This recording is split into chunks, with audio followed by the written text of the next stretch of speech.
Welcome to Straight Up with Sara. I'm so happy all of you guys continue to show up and listen to the topics that are important to me. This week, we are joined by Head of Fashion and Beauty at YouTube, Blasberg. And today's topic is Fashion Week in the time of COVID.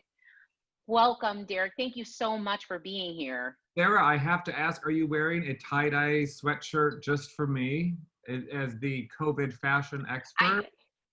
Is it too much on trend or underdressed? Was it not enough? Very much on trend. I think you can imagine the past 8 months we've seen athleisure just go through the roof.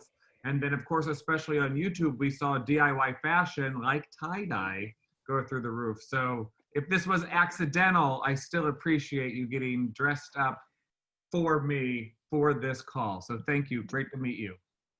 Derek, the reason you're here, though, is anyone that knows me knows I rarely even accidentally fall onto fashion. Without the guidance of experts like yourself, I'm one of the people that is lost with no compass. So I want to start by asking something that I've always wondered. So when I think of Fashion Week, I grew up in Iowa, read the magazines, saw all the Fashion Week and celebrity pictures.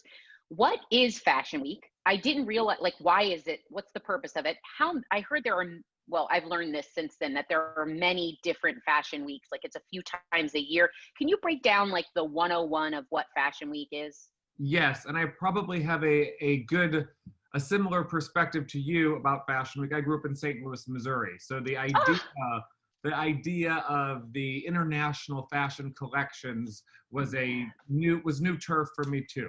So the way that Fashion Week exists right now, and of course this may change in a post-COVID world, but for the past 120 years, fashion shows have existed where models display on a runway clothes for next season. In our generation, in our lifetime, Fashion Week started in New York, then went to London, Milan, and finally in Paris 2 times a year. And designers would show clothes that they're going to preview for next season.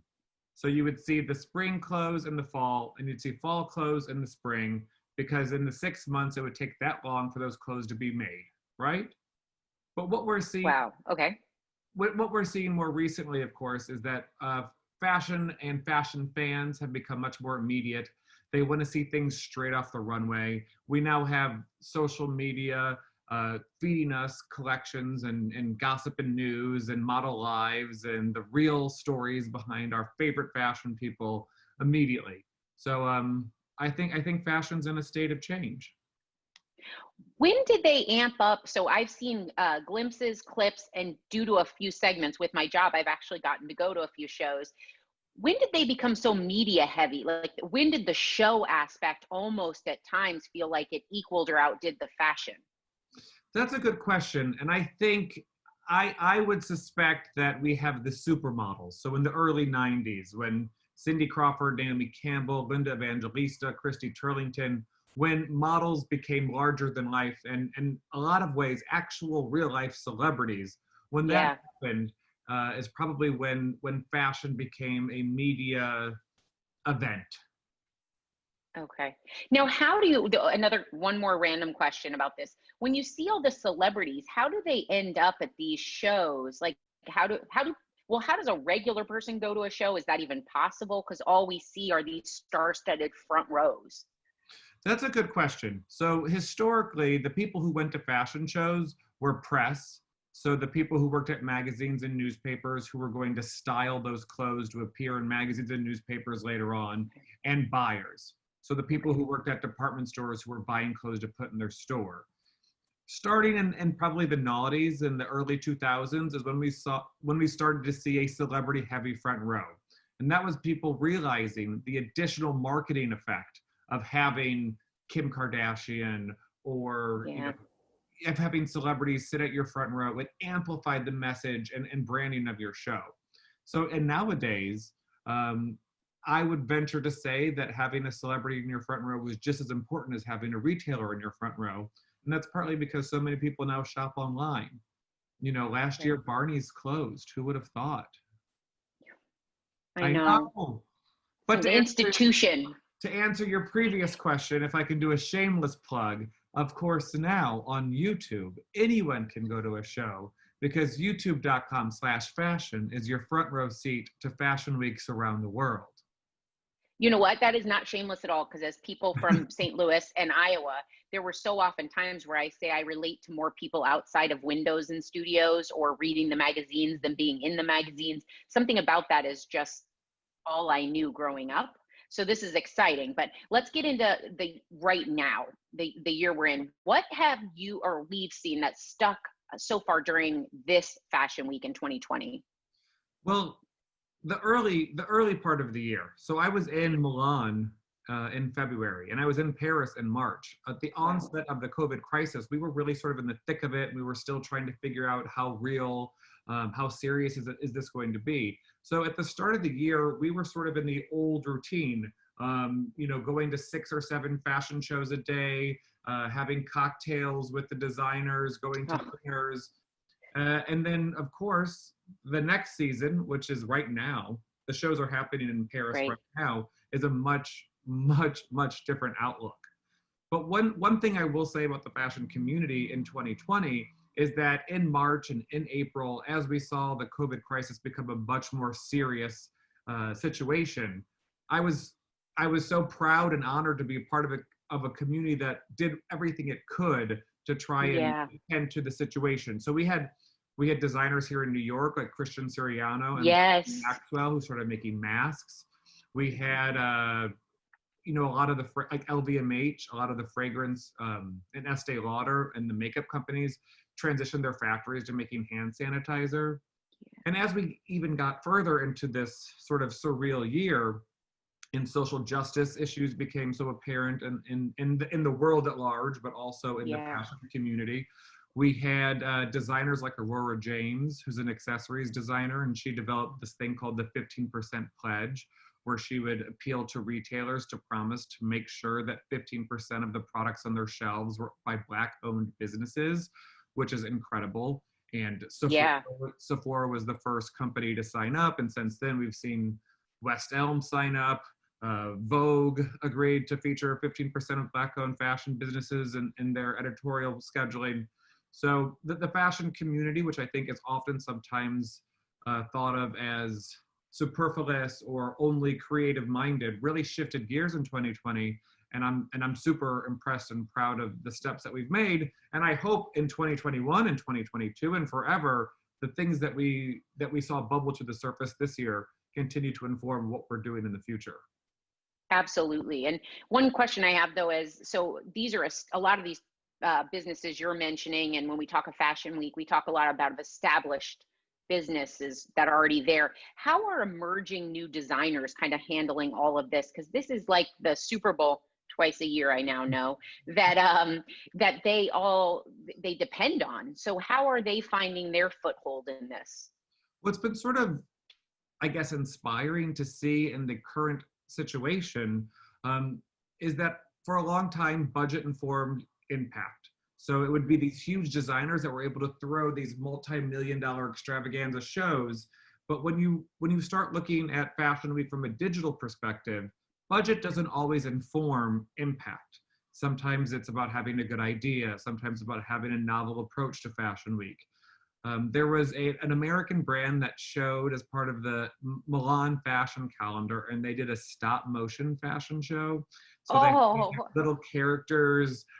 They even made like a little stop motion Anna Winter in the front row watching the show, and and there's another company that's based that also showed on the Milan fashion calendar. It's called GCDS, and they did this sort of sci-fi avatar collection. They used real models, a diverse cast of real models that they then, sort of, I should know more about this. I work at a tech company, but sort of like a VR, AR scan of their bodies, and they brought them out, and that show was also super incredible. And those are two brands that I probably would not have had on the top of my list in the old form. We'd be going to the more big and established and well-known labels. And right. also to their credit, we've also seen a lot of novel thinking from that size brands too. In July, when Dior did their couture show, they did a fantasy fairy tale featuring forest nymphs wearing miniature versions of the couture dresses. And last week, Moschino did a puppet show, so they redesigned all of their their entire collection using marionettes on Oh, the. wow. So this is a very tricky time, I think, in all industries, and fashion, of course, is reckoning with a lot of events on a global scale. But it has been encouraging to see the creativity that really fuels Yeah. the industry come alive and find a foothold. Well, it sounds like that boom in showmanship that kind of came, as you said, at the beginning of the 2000s kind of has served them because it set them up to do so many of these more non-traditional shows. But what do you think people are talking about at the fashion, like in the fashion world? Like, are they nervous about where we go in the future? Are these the new norms? Are they excited? To be perfectly candid with you, I think everyone in this fashion swirl has for a long time looked at the industry and wondered how it should be updated. And so the COVID crisis, the social justice initiatives, all the things that have happened in 2020 have accelerated those conversations. So do we have too many fashion weeks? Is it sustainable or logical to travel around the world multiple times a year to see a 13-minute show? Right. And and I think a lot of those questions are going to have different answers in 2021 than they did in 2019. During New York Fashion Week earlier in September, a lot of the New York designers that we've come to know and love, Marc Jacobs, Tory Burch, Michael Kors, they sat out of the traditional fashion schedule. They're going to show in October, which is about a month later. And I think the idea there is to produce less clothes, have a shorter window between when they are shown and in stores, so consumers don't feel like the clothes that they're buying should be on sale sooner. So I don't want to bore you with the granularity of the retail schedule, but I definitely think the way that clothes are designed, produced, and sold will be much different going forward. But in a way, I feel like that's emblematic of the world as a whole, because so many times it takes a reset button, not that we wish it in the form of a pandemic, but with everything that this is shaken up, it's forced everyone to look at their business models and say, is this working? Why did we do it that way? Does it make sense to do it going forward? So it makes sense that this would be happening to fashion as well. But you are, friends with a bunch of the designers, and I saw on your Instagram that you ran into Zach Posen in Central Park, where he was pinning plastic bags to mannequins that said, "Thank you for your business." Tell me about this. I mean, trash. It was basically making couture dresses out of trash bags. And, New York Fashion Week was very surreal this season. It was a lot smaller. It was only a couple days. It really wasn't New York Fashion Week. It was more like New York Fashion Weekend. That's because I think a lot of designers here in New York didn't have access to their ateliers. And Zach actually, his business his investors pulled the plug on his traditional dressmaking business earlier this year. So in a lot of ways, I think he was just going back to basics. I live near Central Park. This was not like a choreographed fashion show meetup. I was walking my dog, and then I saw Zach Posen, who I've known for years, creating dresses out of trash bags in the middle of Central Park. And I sort of loved that as a New York moment. So many shows in New York Yeah. so many shows were virtual only in New York. It was great. And a surreal twist, that was the only show I actually physically went to this season was Zach's show in Central Park. Uh, His impromptu show in Central Park. which Now, dear, no one would have thought that, earlier in 2020, our plans for September, we often say is the January of fashion, because September is like the biggest season, the back to school, everyone's shopping right. for the rest of the year. So it's been a surreal season for sure. Before I let you go, Derek, I have to ask you, St. Louis, Missouri to, fashion guy rubbing elbows at all these shows. How did you get here? That's a good question. So in St. Louis, Missouri, I imagine you have a very similar experience. I didn't know what a stylist was. I didn't know No. what art director was. And we're pre-digital. I mean, I hate to say it. Yeah. So there wasn't a Google feature for me to say, what is a stylist? But when I moved to New York for college to study journalism at NYU, I very quickly encountered this whole world of photography and art and magazines and fashion. And I was like, oh, this is what I'm meant to do. And so This is amazing. Yeah. But I interned all through college. I got my first job at Vogue when I graduated, which I was fired from, which is a whole other conversation for a whole other Part show, two. Sarah, watch this space. And so, you sort of hustle and you work in fashion. But one thing that I will say, and I think this is something we can probably both attest to, is that what's awesome about the social media world now is that when I was 16 and 17 and 18 and so desperate for fashion and fashion news, there's probably 16 and 17-year-olds in Missouri and Ohio, and they can at least go on to YouTube, but also Instagram or Google or these other platforms and dive into the fashion world. And I think that's incredible. So I love what I do. And I never thought when I was growing up, I would be working at a tech company, live streaming fashion shows, but that's what we do here. And it feels great. It's the miracle of life, Derek. You kind of have to keep your head up and watch where it takes you. Exactly. But thank you so much for being here today. And I want to remind everyone that this guy right here is our VIP ticket. So for all of those who are watching, you can go to youtube.com/fashion to check out all the shows. As he's already teased here, you don't want to miss it. Derek, you're great. Thank you so much. My pleasure. It's great to see you. I hope I see you soon.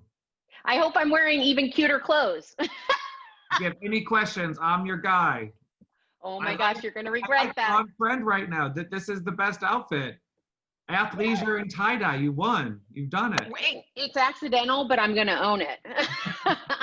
Thank you so much, Derek. Great to see you. Have a good one. You too. Bye.